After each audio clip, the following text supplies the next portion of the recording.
people come over and they look at my shelves and they look at my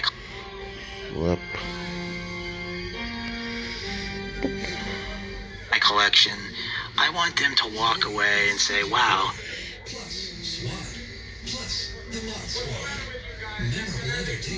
this guy knows how to invest. I want chicks to say, man, I want to get in bed with this guy right now.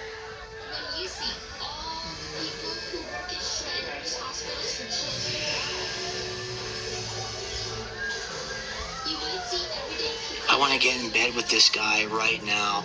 I have never been more turned on by someone's investing skills and someone's taste in my life. And that's how I live.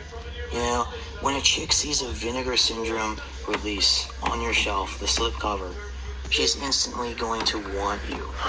When, like, you've got, like, a foreign exchange student over and you're trying to impress them and they see you have a third world country release that's actually worth money on your shelf, they want to talk to you. You know, money talks, and slipcovers are money. And you know, again, I represent them all. I've got the Arrows, I've got the crappy Kino Lobers, I've got the beautiful Scream Factories.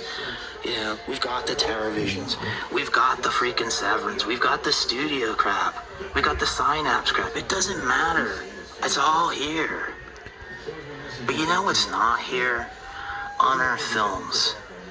Because if I had a chick over and they see something like Serbian Films on the shelf, they're gonna go, what are you? I thought you were someone who knew a thing or two about investing.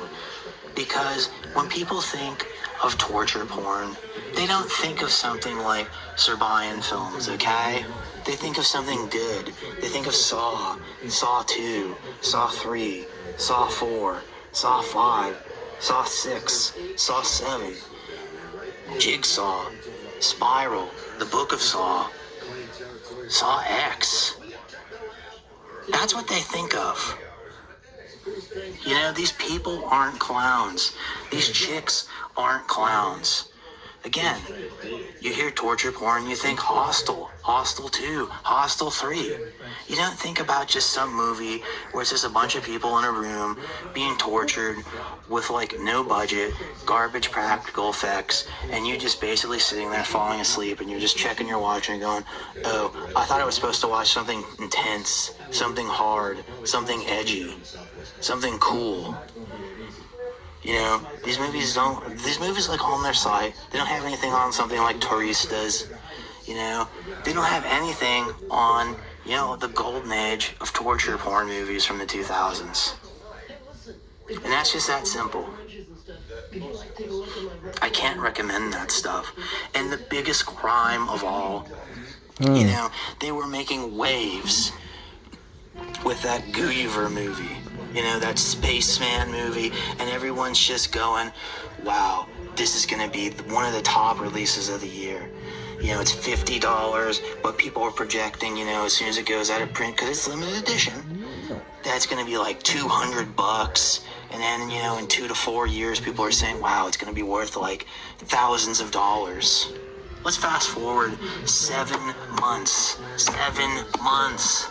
7. And you know what? It's still available. You can not only get it on their website, you can order it on Amazon.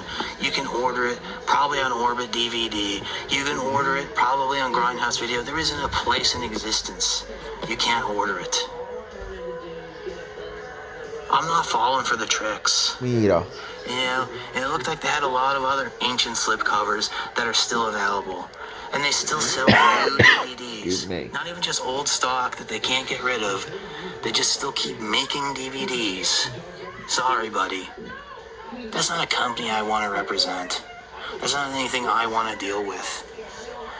Having Kino on the shelf is already embarrassing enough. But if I put, or you put Unearthed Films on your shelf, you need to take a hard look in the mirror and go, am I a real collector? Or am I just buying literally everything that I can, hoping for the best?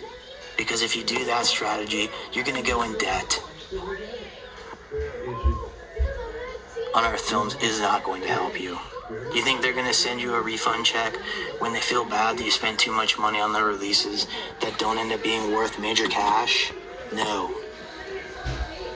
Be smart. And the best advice I can give you is always to just keep slipping.